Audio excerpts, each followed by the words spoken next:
Hace un tiempo ya largo, tomando un café con palabras en uno de aquellos cafés clásicos de la ciudad que no existe ya, mi admirado Jorge Manrique me relató su intención de hacer una lectura necesaria, pura, bebiendo del manantial de los textos fundamentales de Pablo de Tarso. Y me arrebató su idea de adentrarse en otros textos y también en esta carta a los Gálatas, pues a fin de cuentas es uno de los textos de mayor intensidad, arrojo y concreción, tanto filosófica como vital dentro de las Escrituras.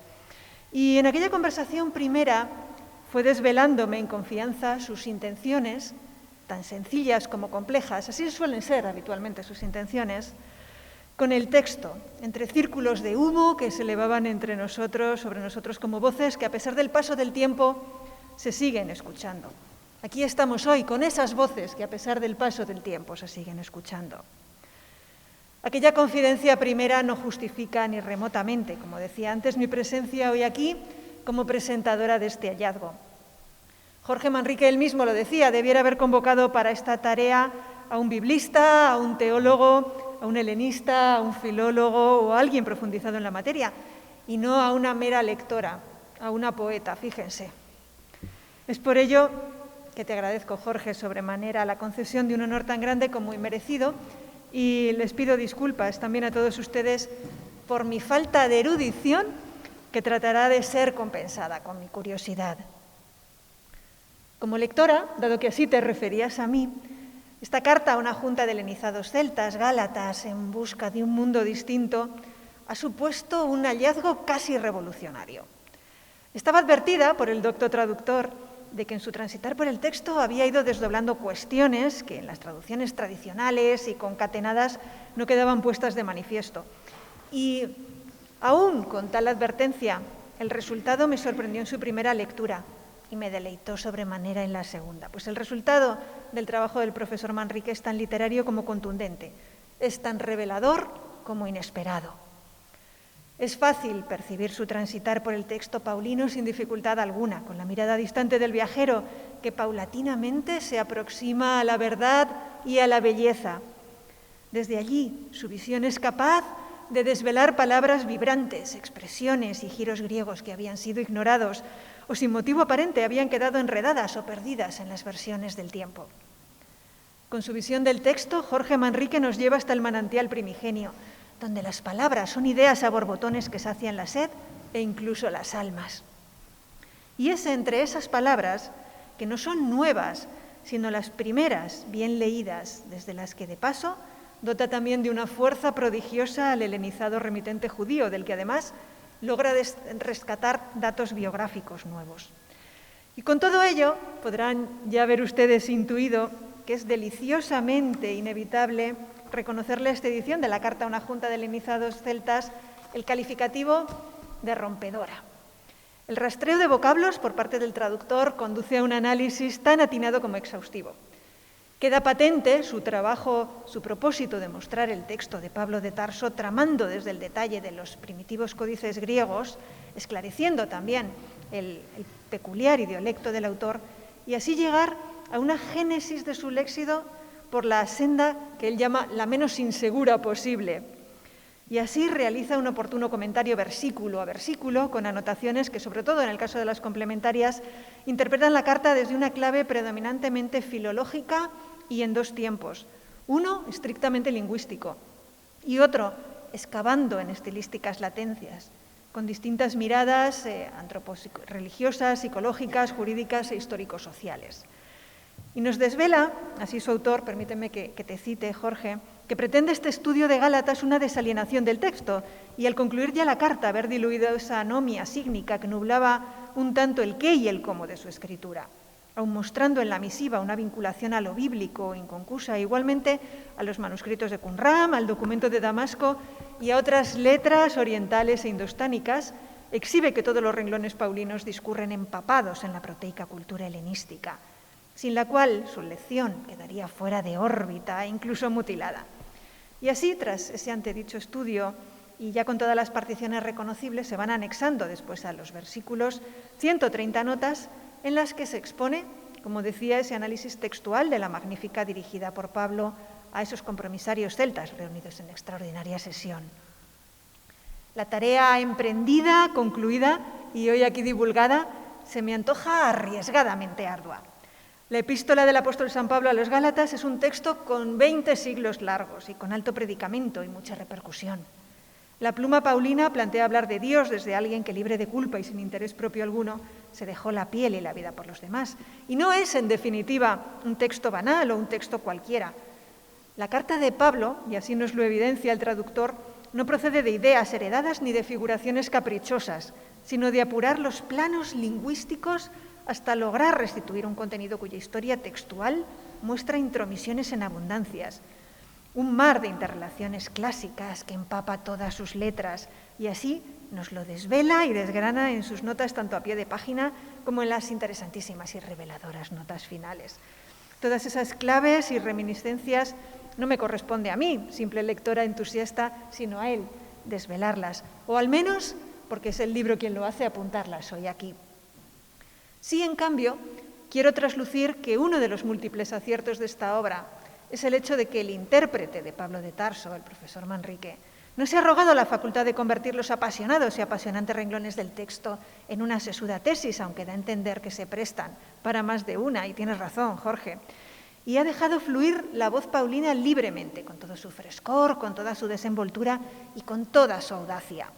Y con ello pone de manifiesto que entre experiencias inefables y anímicos desgarros, Pablo se deshace en reconvenciones a quienes no se apean del poder, a incoherentes conductas personales, a cegadoras costumbres atávicas y a un duro fanatismo que resulta, a la larga, intemporal.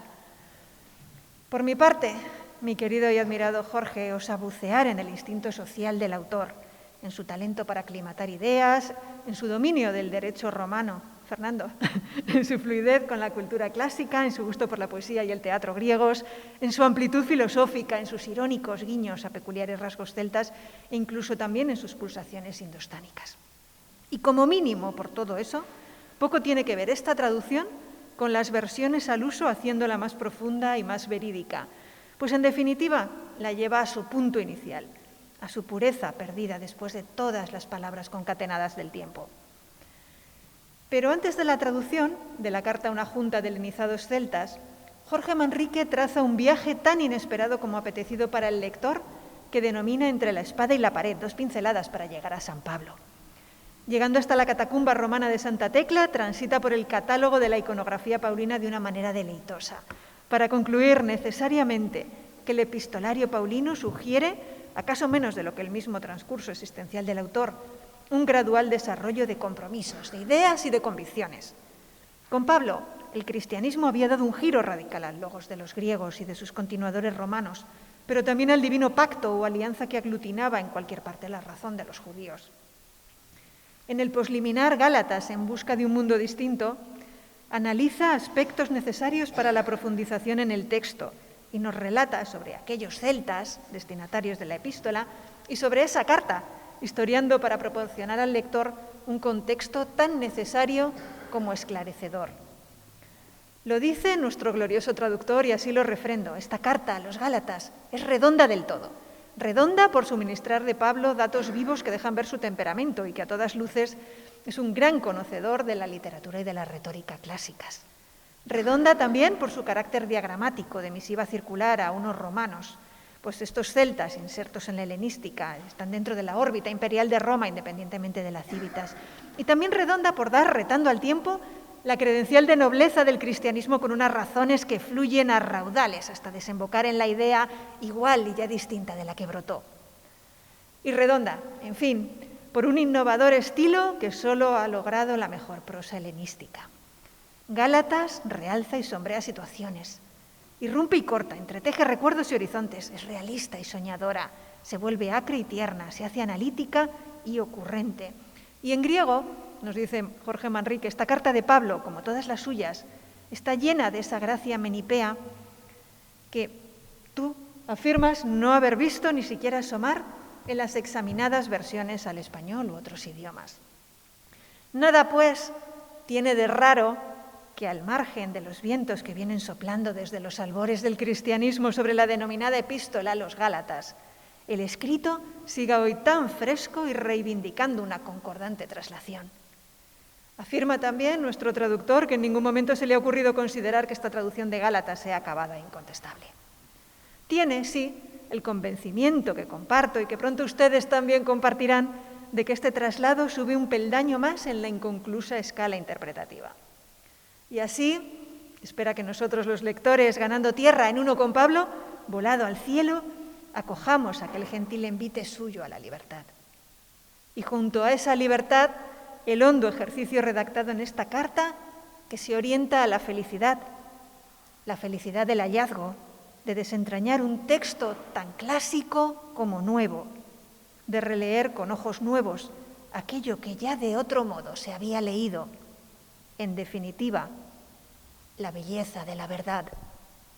Gracias por traernos todo ello, querido Jorge. Y ahora sí, cuéntanos tú toda esa belleza y toda esa verdad. Muchas gracias. Llegar a un texto que tiene 2000 años, más de 2000 años, es complejo, sobre todo porque las palabras de la carta a los Gálatas, son ya tan conocidas, están ya tan acuñadas, que la labor de desnudamiento, de ir desprendiéndome yo mismo de las palabras que yo tengo acuñadas de esa carta, eso ha sido realmente muy trabajoso. Mi objeto, mi pretensión, hay varias, claro, pero mi propósito fundamental ha sido que un lector cualquiera, no especializado, el libro está estructurado en varios niveles, hay unas notas más especializadas que algunos pues no tienen por qué seguir, porque son notas que llevan muchos griegos y cosas de esas, pero hay otras cosas más fáciles, más asequibles, que yo creo que sí que aclaran algo mi interpretación de la carta. Pero va a chocar, en una primera lectura va a chocar, que a mí me ha chocado. Yo he tenido discrepancias conmigo, yo no he luchado con ningún traductor anterior. Esta carta no trata de ir contra ninguna traducción anterior. Es más, espera que pronto haya otras que la superen y lo harán con facilidad. No, yo he tratado solamente de recoger la inmensidad de variantes de lectura, de variaciones, diríamos, que hay de esta carta para llegar al texto más fiel posible. Realmente la carta original se conserva a través de múltiples manuscritos griegos que han sido copiados y recopiados después en los monasterios medievales. Pues, ¿qué les voy a decir? Si además hay gente aquí que sabe más que yo de esto. Las cartas de San Pablo se editan y se reeditan continuamente. Entonces estamos hablando de un texto muy conocido. Para algunos sectores cristianos es un texto fundacional, incluso. Gálatas es un texto fundacional. Yo he pasado muchas noches pensando cómo Lutero, y lo que dicen, se pasaba tiempo y tiempo hablando con Melanchthon, diciendo, ¿y esta palabra cómo la podíamos traducir? ¿Y esta palabra cuál sería el sentido exacto? A mí eso me hacía disfrutar. Lutero es un gran traductor. A lo mejor sabe menos griego que Erasmo, pero tiene un espíritu muy fino. Eso hay que reconocerlo, es obvio. Y sobre todo tiene ese librito de Lutero, del manifiesto del manifiesto del traductor, es un libro de cabecera para los traductores, de cualquier materia. Entonces esta carta no va ni a favor ni en contra, es una lectura que recoge la inmensidad de variantes que hacen muy difícil optar por una solución a veces. Y en algunos casos yo no me he explicado por qué no se han tenido en cuenta algunas de esas variantes que son fundamentales. Aquí en esta página, en esta portada, aparece el manuscrito más antiguo que se conserva de Gálatas.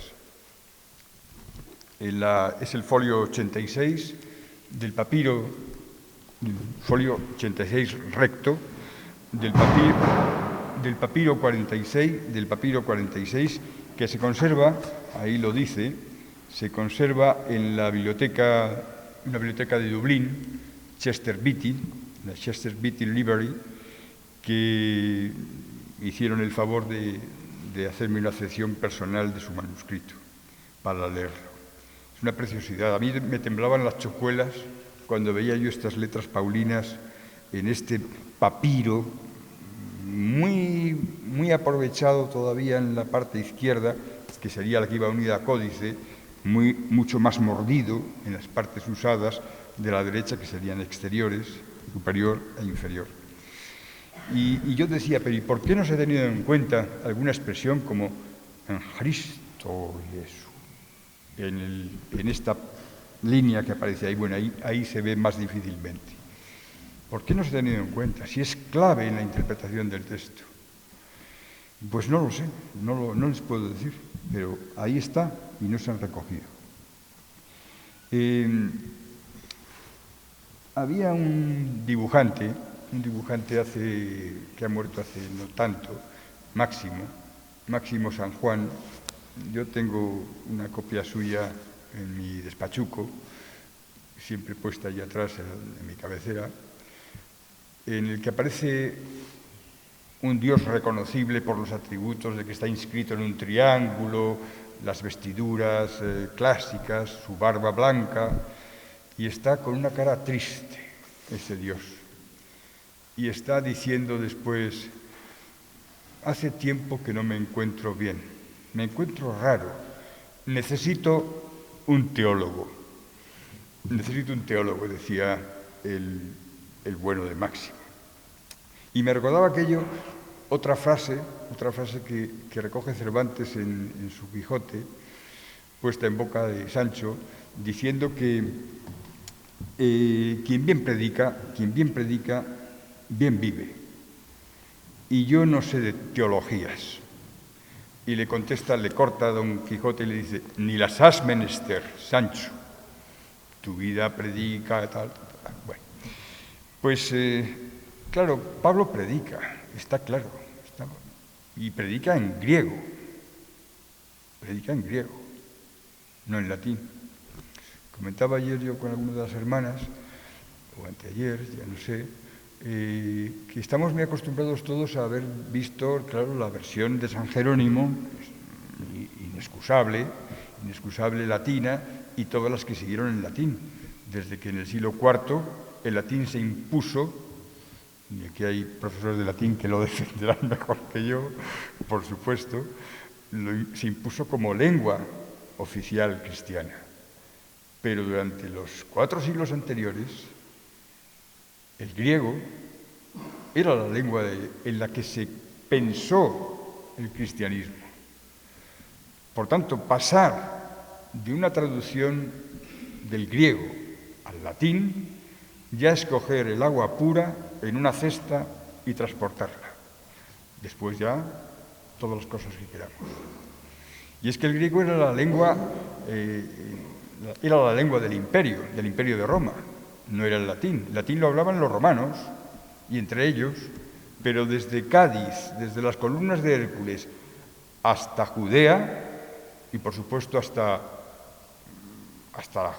Nazaret, al lado de Séforis, capital comarcal de aquella Galilea, se hablaba griego. Es más, el griego se llegó a hablar hasta la India, hasta el Ganges. Recordaba yo que un documento precioso, emocionante, que ha aparecido en 1963, hace 2 días, apareció allí en las castigadas tierras del Bumillán, del valle de Bumillán, apareció un documento escrito en 3 lenguas, que era el Karoshi, que es el arameo local, la lengua de Jesús original. Aparece también en Brahmi, en sánscrito antiguo, y la tercera lengua en la que aparece, es un texto trilingüe, aparece en griego koiné. Koiné en griego, como saben muchos, claro, nunca sé a quién dirigirme en estas situaciones, pero koiné es una palabra griega que significa radicalmente nuevo, radicalmente comunitario, compartido, común. Ese griego común era el griego que, con todas las variedades geográficas o estilísticas o de nivel de las personas, se hablaba lo mismo en Hispania que en Roma, que en Italia, toda ella, que en las islas, Sicilia, que en la propia Grecia, que en la propia Judea. Eso es importante. Todavía hay, cuando a Pablo, en los relatos de Hechos, se le detiene, el militar romano, encargado de su custodia, se extraña de oírle hablar con un deje griego. Y le dice eso. Pero ¿hablas griego? Claro, hablaba griego. Y eso le salvó a Pablo en aquel momento, por cierto. Vio que era de los que se expresaban en griego. Los romanos tenían mucha confianza en quienes hablaban griego, eran de los suyos. Es más, de los que no hablaban griego, bien tenían desconfianza. Por ejemplo, pero no San Pablo ni los textos evangélicos, sino Herodoto, por ejemplo, cita que los de la zona costera, de la zona jonia, que hablan mal el griego, no son de fiar. Eso a Pablo le escuece mucho, porque él desde niño se ha formado en esa cultura, que nos recordaba Mar Sancho antes, en la cultura griega, y es la que le posee. En esa lengua griega es en el que hay que entender a Pablo, desde esta traducción modesta hasta cualquier otra. Si no, mal iremos. Y eso suele ser un procedimiento que a mí me costó romper mucho conmigo mismo, que es el de leer vinculado, pero sin eslabones. Es bastante difícil esa tensión de saltar lo conocido y buscar lo que realmente se dice. Es decir, lo que antes les anunciaba, tampoco me voy a extender mucho más, por la hora, porque no conviene, porque el libro lo dirá más claro seguramente. Vamos, seguro, porque yo lo estoy viendo confusamente. Como no me tocaba hablar a mí, más que darle las gracias, y el editor nos ha presentado y me lo ha dicho todo, pues improvisaré estas cosas.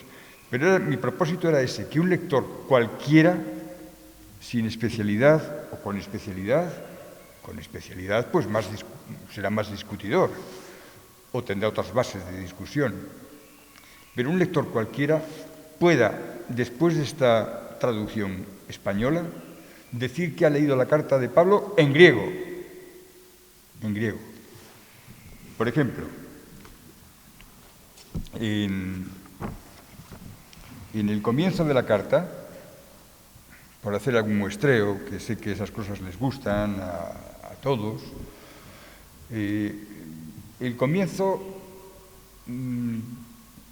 a lo mejor a alguien que se sepa de memoria Gálatas, como hay mucha gente que se la sabe, yo me sabía también las otras versiones de memoria, mejor que esta que he hecho yo. El comienzo de la carta a los Gálatas, después de hablar de los remitentes, yo, Pablo y los que están conmigo, a las iglesias de Galacia, Dios sea alabado por los siglos de los siglos, Él sea alabado por siempre, como se quiera traducir. Amén.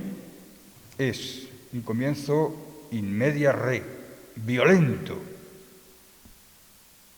que siempre suele parecer como estoy asombrado de que hayáis abandonado, me maravillo de que... Esas son las traducciones habituales. La mía seguramente sea peor, pero a mí me enseñó mi madre que había que aprovechar bien las cosas y cuando ella cogía una naranja y la exprimía, no dejaba ni gota. Eso de desperdiciar parte de un casquete de naranja no se podía hacer. Desperdiciar no. Malrotar, que decía ella, no. Yo eso es lo que he hecho con esa primera palabra de la traducción, que me ha llevado lo suyo. Porque frente al me maravillo, o frente estoy asombrado, o me espanto, yo he traducido eso como parece mentira que espanto, me quedo sin palabras como un pelele. Claro, alguien dirá, esto es una falta de respeto con la letra paulina, esto es una falta de rigor. Pero yo ahí sería firme, manso pero firme. Yo no me separo en nada del griego. No sé si otros se separarán. Yo no me separo. Porque el verbo que utiliza Pablo es un verbo muy cortito, muy breve, quiero decir, largo de narices, pero muy conciso, que es el verbo zaumazo. Ese verbo, efectivamente, se puede traducir por me maravillo, me asombro, me sorprendo, pero yo no quería dejar ni gota en ese verbo. Y el verbo zaumazo procede de una palabra viejísima, muy anterior al cristianismo, una palabra ática, que es zauma. Y zauma, en griego ático, significaba monigote, marioneta, pelele. Pelele no de los de Valladolid, que decimos como insulto, sino monigote, que se le maneja, se le zarandea, se le sube y baja. Eso es lo que dice San Pablo. Lo que estoy viendo no me lo puedo creer, diría él. Estoy espantado con ese espanto clásico del español del 16 y 17. Estoy ya que no tengo palabras como un monigote. Me quedo sin palabras como un pelele. Y a partir de ahí, pues eso quiere decir que todas las demás palabras se exprimen en esa misma línea, con la pretensión de no dejar ni gota en sus significados, en sus emas. Eso lo hace todo complejo. Eso, y otra cuestión que tampoco tiene por qué el lector sufrirla, ni ustedes aquí menos, que es la que va anotada en las notas de pie de página o en las notas complementarias. Los marcadores textuales, qué difíciles son en griego los marcadores textuales. ¿Cómo se traduce la palabra gar? ¿Cómo se traduce la palabra en? Una preposición, generalmente la traducimos como en. Pero es que la preposición en griego, era capaz de expresar, claro, situaciones de lugar. Esto está en la mesa, pero podía significar enfoques, perspectivas, deseos, circunstancias. Muy complejo eso, hacerlo. Y a mí me gustaba no dejar ningún sema, ningún significado prístino en las palabras. Y eso, pues claro, es lo que lleva a que sea seguramente una notación, pues hasta pesada incluso, seguramente. Y luego, otra cosa que podría llamar la atención es que en muchos casos yo he sustituido palabras. Claro, la carta paulina está llena de palabras como theos, Dios, Zeus y eso. Es lógico. Yo en muchos casos no las he traducido así. Las he traducido por variantes, sobre todo Zeus, porque ni siempre en griego Zeus significaba Dios.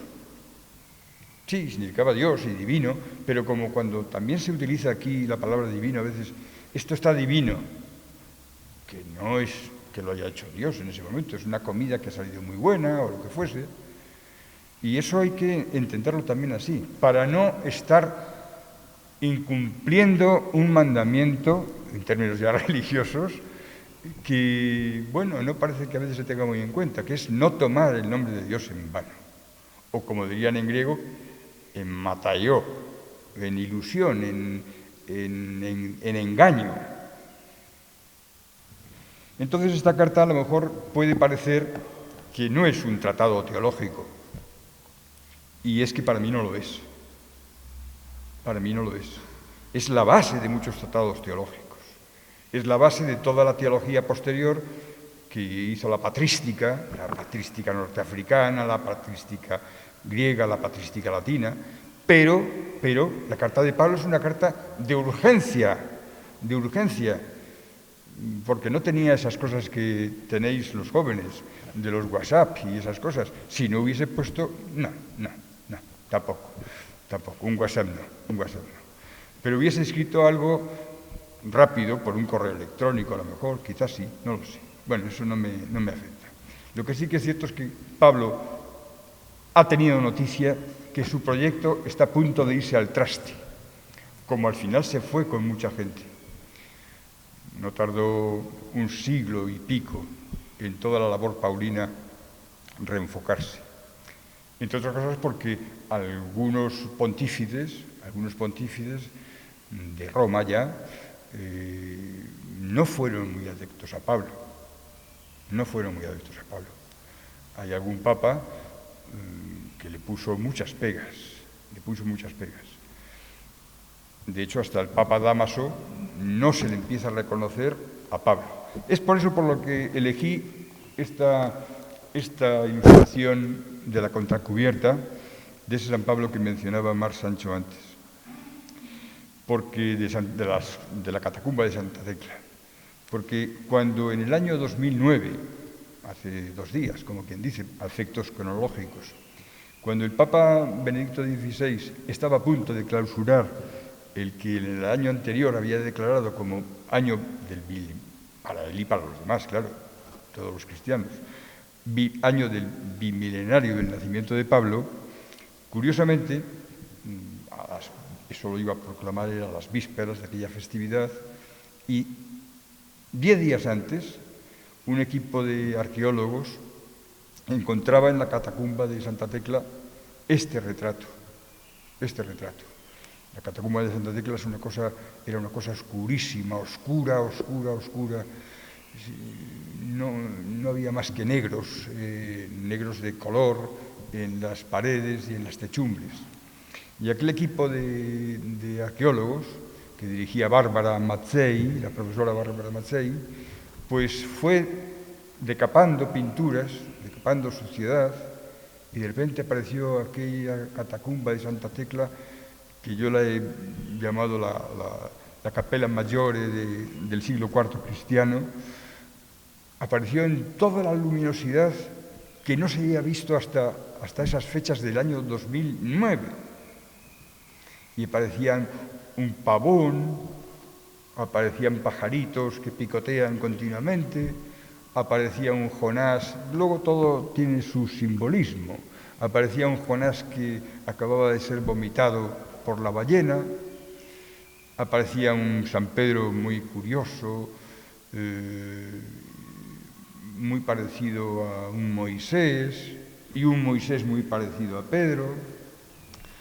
Aparecía un soldado que logré identificar como un panonio, es decir, un natural de la región de Panonia europea, que es seguramente o el emperador Graciano o probablemente Teodosio I, que está de rodillas ya ante Pedro, es decir, una iglesia militante, pero que bien militante, ya con dominio sobre el poder civil. Y a partir de ahí, pues todo lo demás.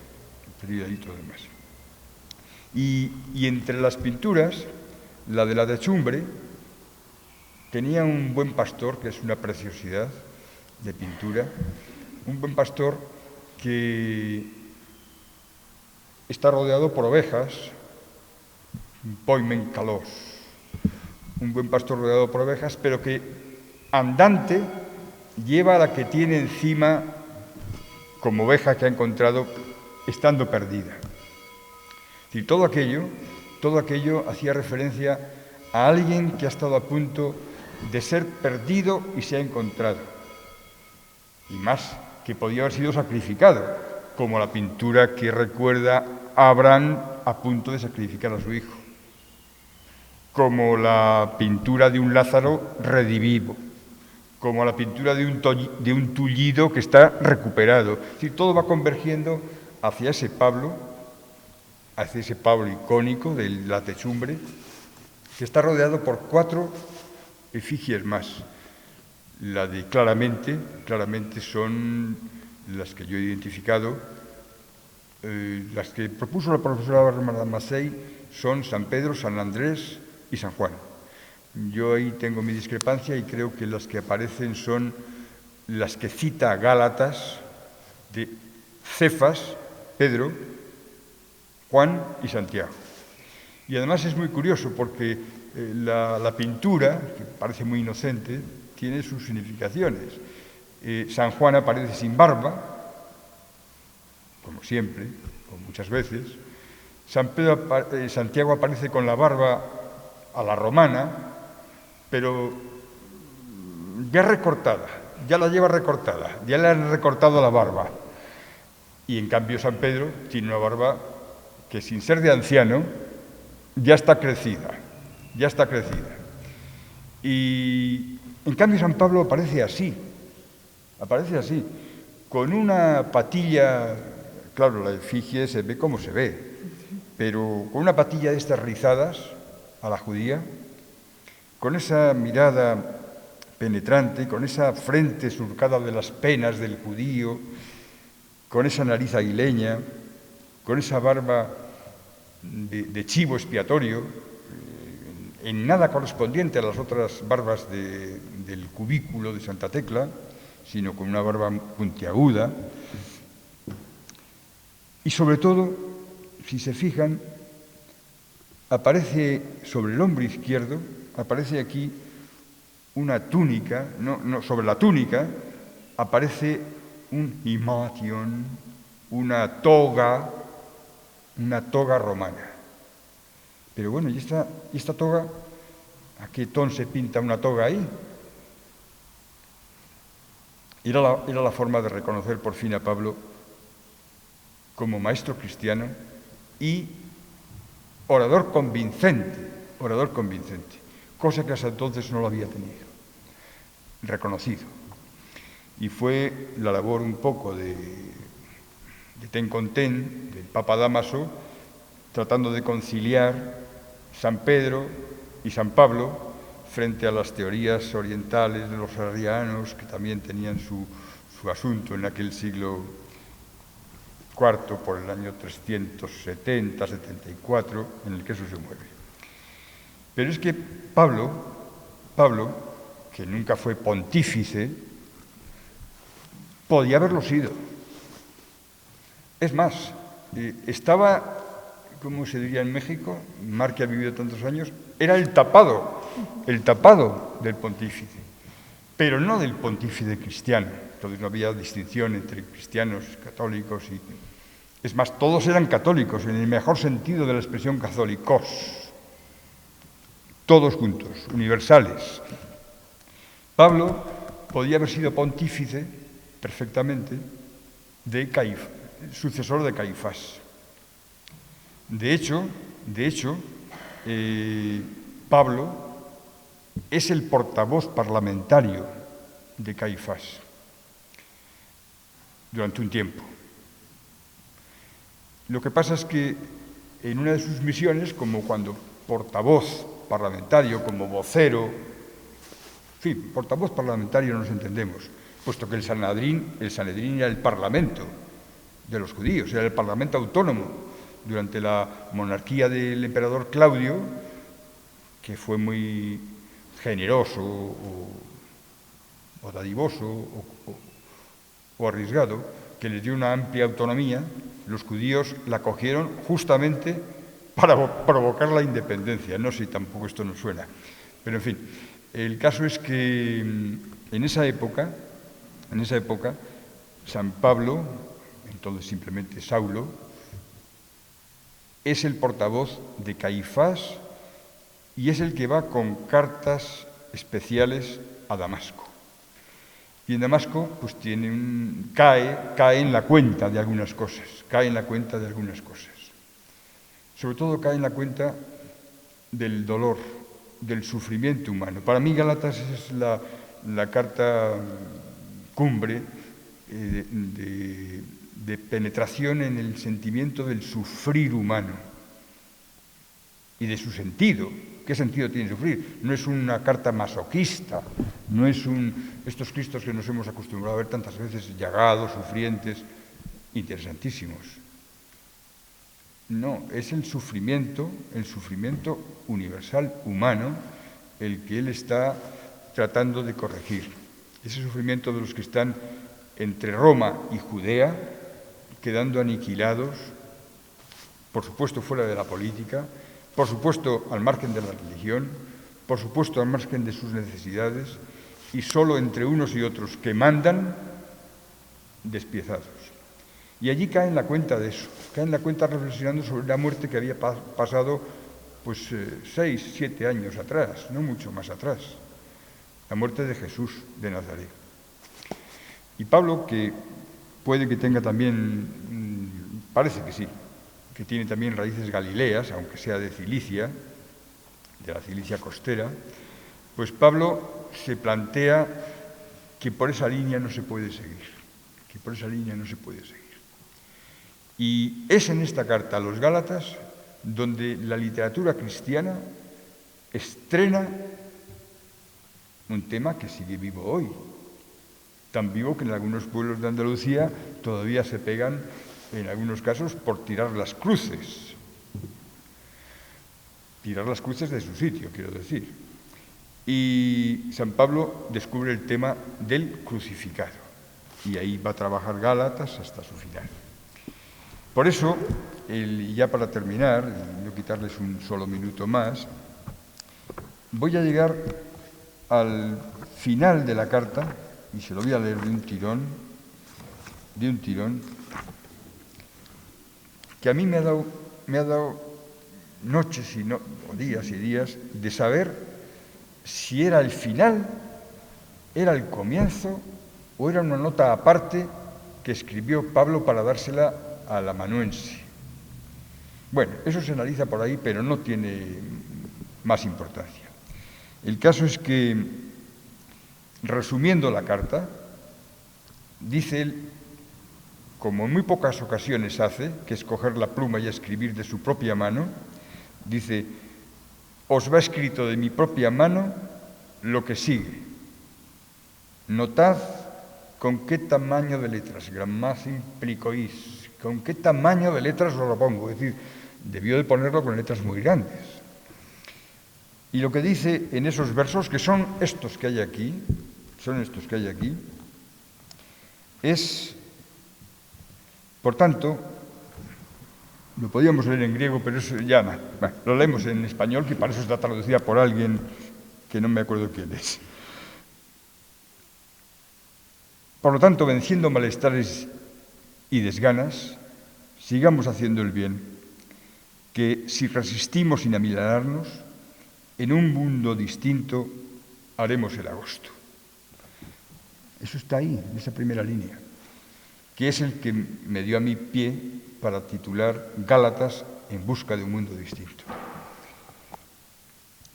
En un mundo distinto haremos el agosto. Ojo que hacer el agosto es una palabra que es la que dice el texto, no me la he inventado yo. No haremos la cosecha, es hacer el agosto. Lo que pasa es que, claro, para Pablo, hacer el agosto no tiene ese sentido que a veces puede ser de lucro, sino la época del año más trabajosa que había en la época clásica. Era la época en que se hacían las batallas y se hacían las cosechas. Haremos el agosto. Así que, en resumidas cuentas, contando entonces, espero, con esa circunstancia, a cultivar unidos codo a codo lo que beneficia a toda la gente, y en primer lugar, claro, a los del círculo de nuestra creencia. Se adelantó ahí a Hierocles San Pablo en formular la teoría de los círculos grupales, nada menos. Toda la sociología posterior ya está ahí planteada. Quienes os hacen a la fuerza circuncidar, porque el tema, como saben, no voy a recordarlo aquí, uno de los temas fundamentales de Gálatas es si debían o no practicar el rito judío de la circuncisión, tan importante que si a un judío al 8º día no se le había circuncidado, el Shaddai, Dios, ordenaba que se le exterminase.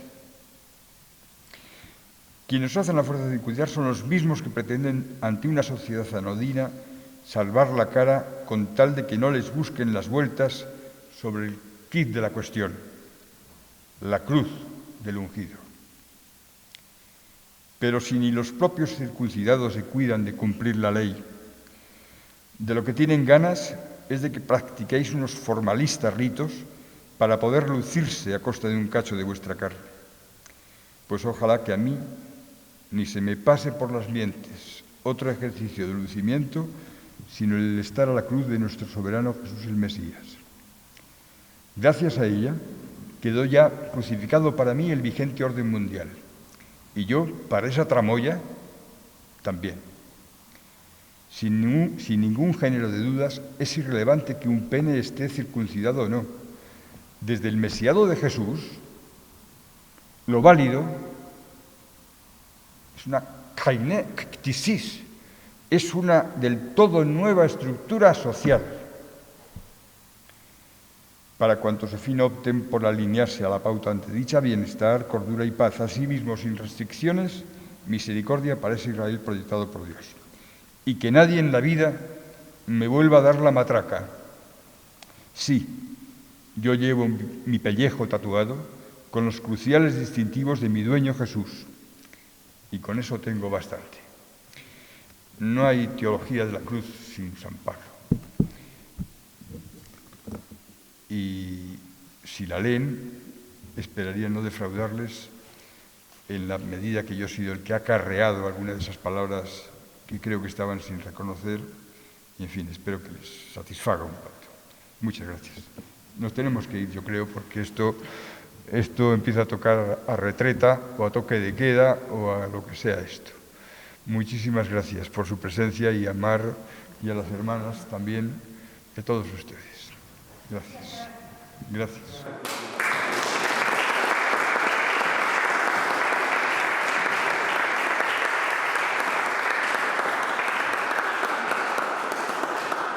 Buenos días.